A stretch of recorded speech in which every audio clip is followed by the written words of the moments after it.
बिस्मिल्लाहिर्रहमानिर्रहीम, अस्सलामु अलैकुम। लेक्चर नंबर 12 और इसके अंदर एक सिनेरियो दिया गया है और उसके मुताबिक हमने डेटाबेस डेवलप करने के सारे प्रोसेस उसमें से गुजारने हैं। और सिनेरियो क्या है कि हमने एग्जामिनेशन सिस्टम बनाना है किसी एजुकेशनल इंस्टीट्यूट का। और पहला स्टेप आ गया प्रीलिमिनरी स्टडी, और इसके अंदर स्टूडेंट इनरोल होंगे, programme are based on courses होंगे, डिफरेंट कोर्सेज डिफरेंट सेमेस्टर्स के होंगे। स्टूडेंट इनरोल्ड होंगे तो वो उसके लिए कह लें कि सेमेस्टर स्टार्ट हो जाएगा। इस तरह की ये सारी डिटेल जर्नल डिटेल्स हैं, स्टेप्स हैं उस सिस्टम को समझने के लिए। ठीक है, इसमें कमी बेशी भी हो सकती है और ये डिटेल्ड सारे स्टेप्स आ जाते हैं।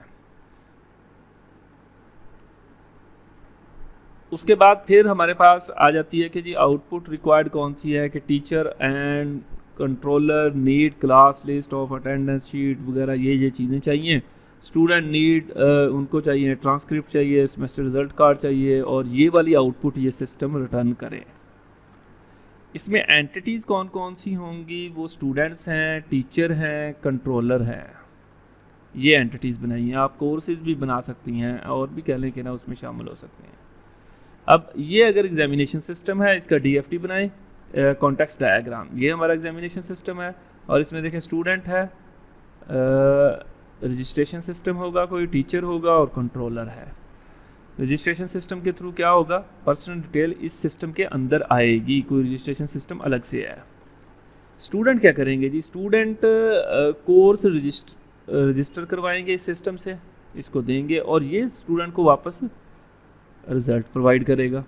और ये सिस्टम जो है टीचर को क्या प्रोवाइड करेगा, ये क्लास रिज़ल्ट टीचर को देगा। टीचर जो है रिज़ल्ट सबमिट करेंगे, मतलब मार्क्स वगैरह इसमें इंटर करेंगे। और कंट्रोलर क्या होगा जी, वो सिस्टम को कुछ नहीं देगा, वो सिर्फ रिपोर्ट्स चेक करेगा, class result, subject result, overall result वगैरह वगैरह, क्योंकि एग्जामिनेशन सिस्टम है।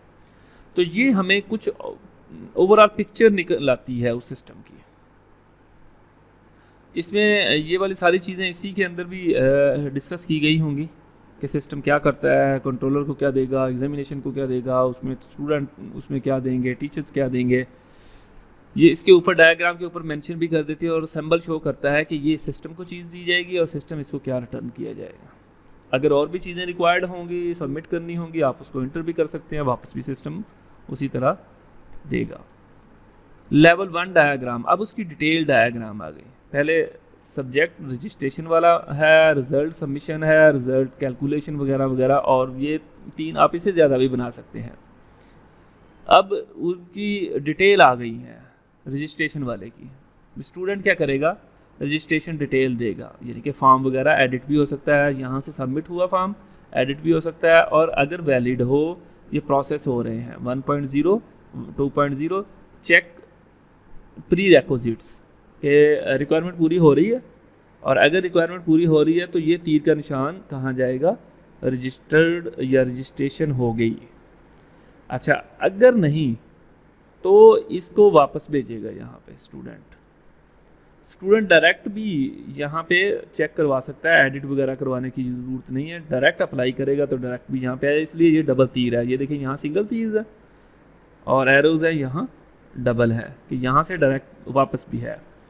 अच्छा, और ये डेटाबेस से प्रोग्राम कोर्स वगैरह भी चेक करेगा कि जो उसने सेलेक्ट किया है कोर्स अवेलेबल है, तो कोर्स को वहाँ से उठाएगा और मालूमात यहाँ से ली। अगर उसकी सारी रिक्वायरमेंट पूरी है तो ये रजिस्टर्ड हो जाएगा, और अगर सारी नहीं है तो यहाँ से रिज़ल्ट भी, प्रीवियस रिज़ल्ट भी अगर कह लें कि शामिल है तो वो यहाँ से आ जाएगा।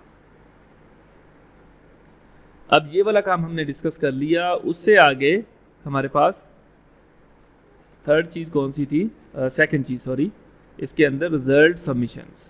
रिज़ल्ट सबमिशन टीचर्स के हवाले से है, टीचर कैसे रिज़ल्ट सबमिशन करेंगे वो इसमें डिस्कस किया गया है कि ये टीचर है, सबमिट करेंगे रिज़ल्ट, कोलेक्ट रिज़ल्ट हो जाएगा, फिर उसके बाद कैलकुलेट GPA करेगा, फिर उसके बाद अपडेट रिज़ल्ट, और ये रिज़ल्ट फिर रिज़ल्ट वाली डेटाबेस के अंदर चला जाएगा और रजिस्ट्रेशन से वहाँ से रजिस्टर्ड स्टूडेंट का डाटा उठाया जाएगा।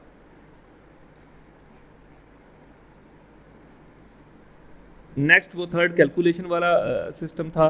वो इसके अंदर मज़ीद CGPA आ गया और ये 7 कैलकुलेट CGPA, वहाँ से जो रिज़ल्ट आ रहा है रिज़ल्ट से वो कैलकुलेट हो जाएगा, यहाँ से भी ये वाली चीज़ें प्रीवियस रिज़ल्ट साथ अटैच हो जाएगा।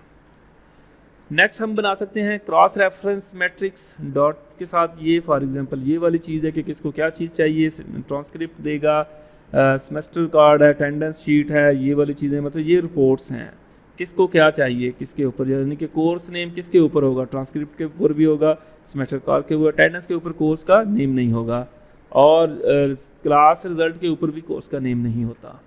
CGPA जो है वो इसके ऊपर भी है, इसके ऊपर भी है, और क्लास रिजल्ट का CGPA होता है, बाकी क्लास रिजल्ट सब्जेक्ट वाइज का CGPA नहीं चाहिए। अगर सिस्टम में चाहिए होगा तो वो GPA वगैरह यहाँ भी टिक आ जाता है। तो ये क्रॉस मैट्रिक्स बना दिया गया है। नेम ऑफ स्टूडेंट कहाँ कहाँ चाहिए, ट्रांसक्रिप्ट के ऊपर नहीं चाहिए, सेमेस्टर रिजल्ट कार्ड के ऊपर चाहिए। इसी तरह नेम ऑफ प्रोग्राम कहाँ चाहिए, रजिस्ट्रेशन नंबर सब पे चाहिए, तो सब पे ऊपर टिक लगा हुआ है।